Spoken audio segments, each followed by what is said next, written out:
Madeleine here from Sonic Bloom. This time I thought we could have a look at the AutoPan audio effect in Ableton Live and what you can do with it. So at first we're gonna check out the parameters and what they do in detail before diving into 5 use cases, how you can use it apart from the basic panning of the stereo field. Okay, so here we've got a display which is quite helpful to see what you have actually set with the other parameters. And so the first one is the amount, and that is the amount of the LFO modulation that underpins how the effect works. So how much is applied to the incoming or dry signal. So you can see when I turn this up,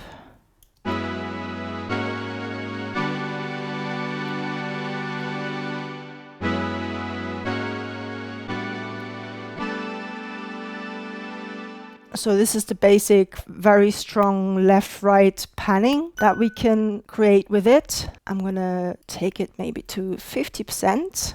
Next up, we've got the rate. And here with the rate, you can either set it in hertz, so that is basically free from sync, or below here you can set it to beat synced. So then it's set in note measures, and you can set it to the tempo of life.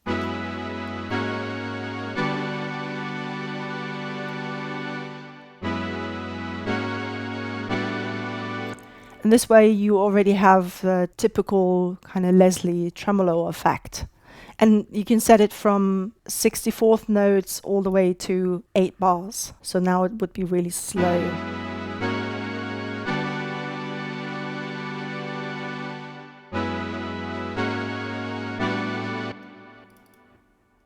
Then we've got the phase, which means that the left and right channels can be basically brought out of phase or be in phase. At 0, they're perfectly in phase, same as at 360 degrees. And at 180 degrees, they're completely out of phase. So you can see here that left is blue and right is yellow. And you can see there basically when one goes to the maximum peak, the other one is at the minimum peak.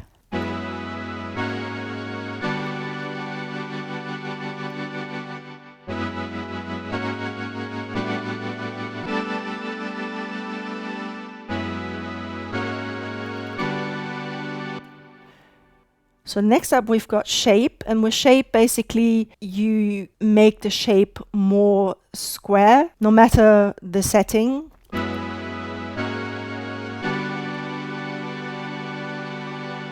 Of the LFO. So let's maybe turn this like this. So here you can see now it's pretty square, even though currently we have the sine wave set as the waveform. And if I select others, like we've got the sawtooth down next, you see it does look a bit different, but it's very similar still. And then we've got the triangle, and then we also have random. So the more extreme shape, the more basically harder the shape and more square.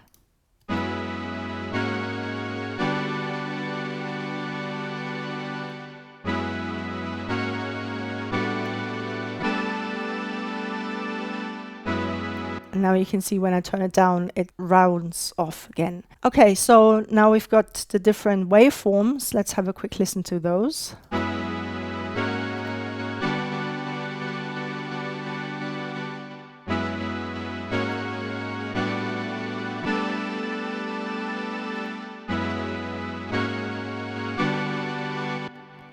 So the kind of harder sounding is the sawtooth down. And then we also have the LFO offset. So basically the LFO will be changed in degree like when it starts. So you can see really here it starts basically at the peak and minimum. And then you can move that further. So the starting point is changed with the offset. And then last but not least, we've got normal or invert that you can toggle between. So normal is just a normal LFO phase, whereas invert inverts it.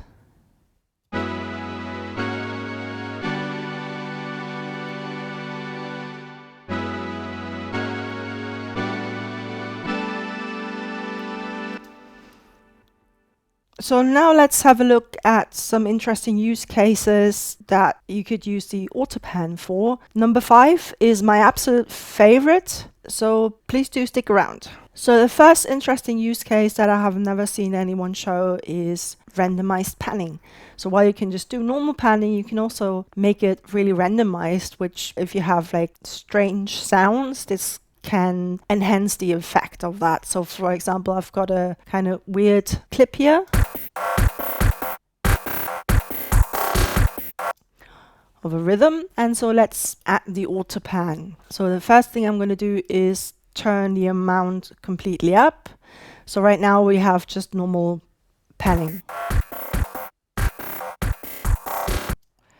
But if we turn this here for the LFO waveform to random, then we already get something quite different.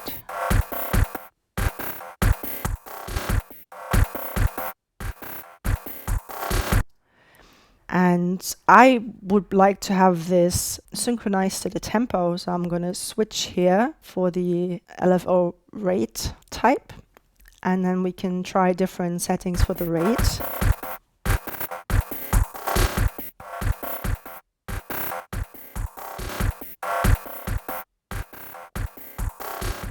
Yeah, a little bit slower like this can be nice. And then I'm going to increase the width.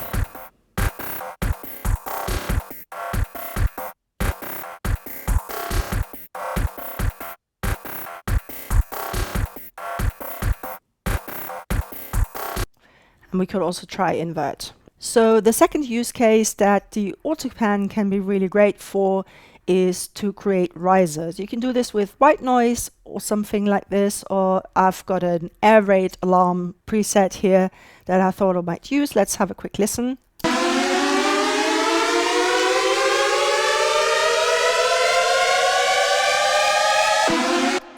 So you can hear that the tone is already going up, but we can make this more prominent as a riser with the AutoPan. So let's double click to add the default, and I'm actually going to keep this here on Hertz. I'm also going to keep the sine wave, but you can also experiment and try different settings. And I'm going to turn the phase down. I don't want any phasing in this case, or at least not for now. And then we're going to click on amount and do Shift Tab to switch to the clip view, and then I can click on envelope. So now we have already the amount of the AutoPan pre-selected, and I can just do a click, make sure that it's right at the beginning of the clip, and then drag that up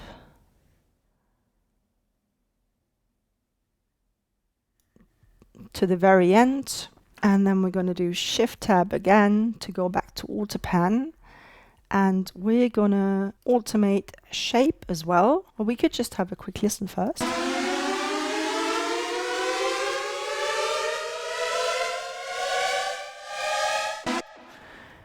So that helps with the riser feel, but it's definitely not enough yet. So let's do the same thing for the shape. Select. No, I have to. Let's take this up here to the end and then bring this breakpoint to the beginning of the clip. Double click here and switch again.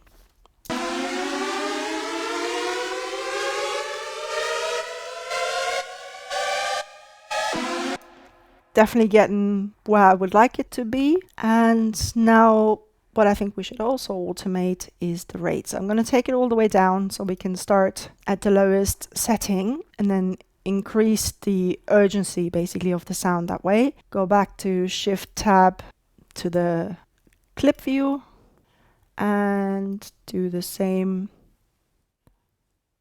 automating. And let's have a listen.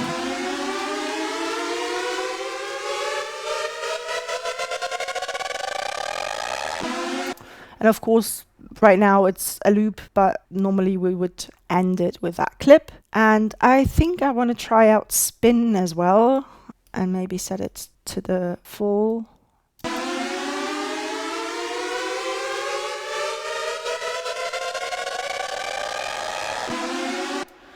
Yeah, I think that works quite well. You can also experiment with different. I'm going to stick with the sine wave because I like that sound.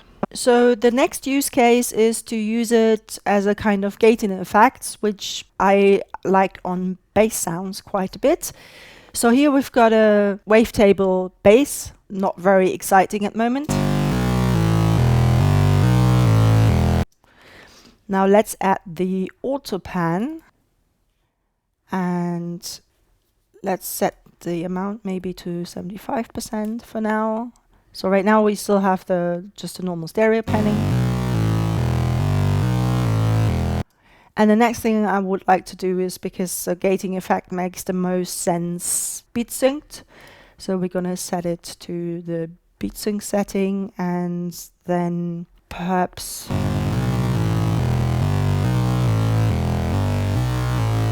that might make sense because I've got auto notes as well in the bass line. And I think I would like to turn the phase down.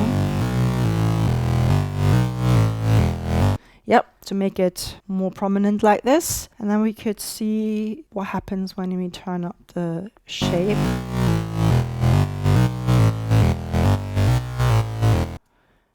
Right, and then I think ideally would be the sawtooth down that we should use.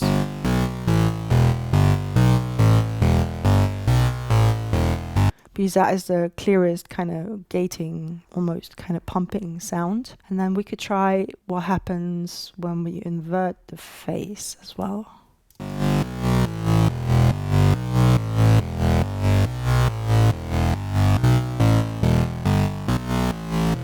I think that sounds much better because now we've got basically a sawtooth up for that setting. Use case number 4 is a bouncy kind of effect. I've got another bass line here.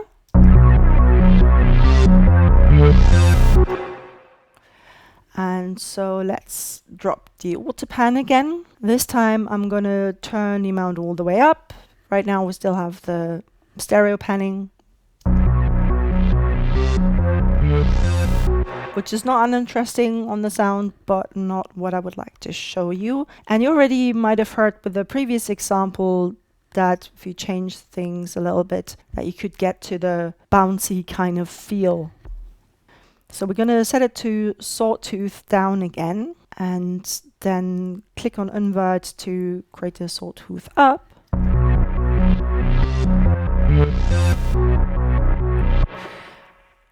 So that sounds a little bit more like this, but I would prefer this to be beat synced again as well. We're going to keep it at 16th.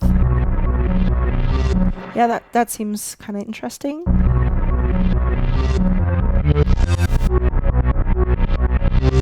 And then we can decide if the phase should be 0.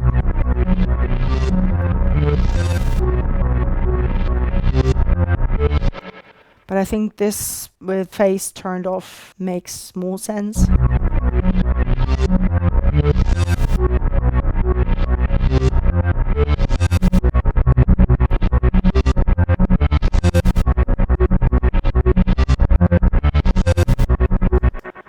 And so with shape at half, it gets really bouncy. Let's try if it gets better if we turn it up further. It kind of loses the bounce again a little bit, so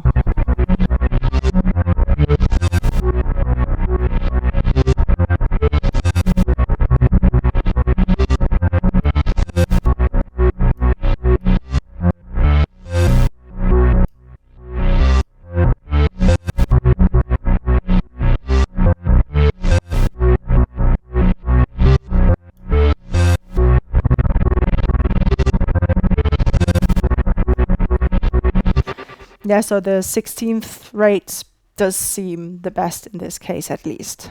And last but definitely not least, and this is my favorite of all the use cases, is to use AutoPan, or actually several instances of AutoPan in Serial, to have an effect on a return track rhythmically active or inactive. And so let's just listen to the original sample without anything else. Right, and then here I have on return track B, I have an echo. We can just turn it all the way up just to hear what it sounds like. And obviously that's quite a lot. And you can use this on vocals or lead effects.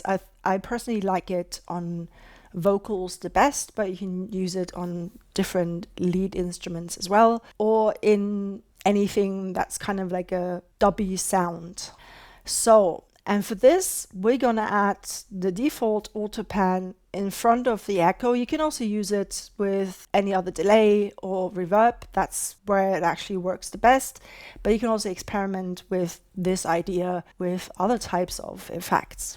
And so we're gonna set the amount to 100%, and then we're gonna set this AutoPan to the triangle LFO wave shape. Then we're gonna set this to be beat synced, and I'm gonna set the first one here to rate, turn the phase off and shape on, and then I'm gonna turn offset to 180 degrees, so it's moved by 180 degrees.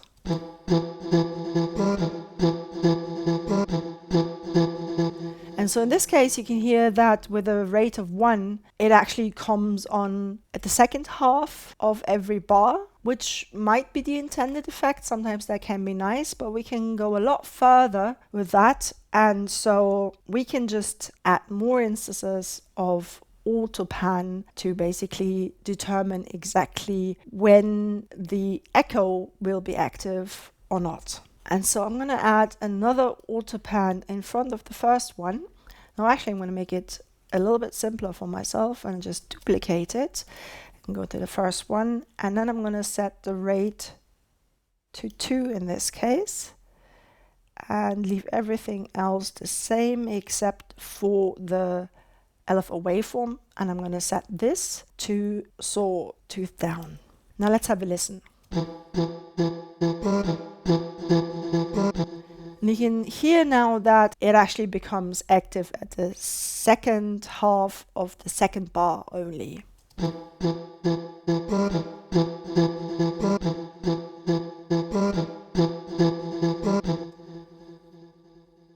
And now if we duplicate this AutoPan again, and we set this rate to 4, let's have a listen. We're going to leave everything else the same.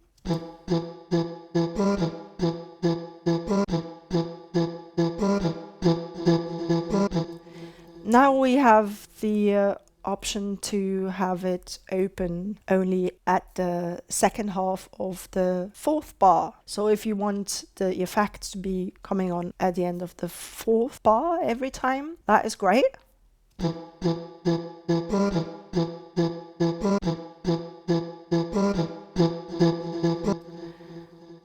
And then let's say we want this to happen after 8 bars only, then we're going to duplicate this AutoPan again and change the first one to a rate of 8 instead.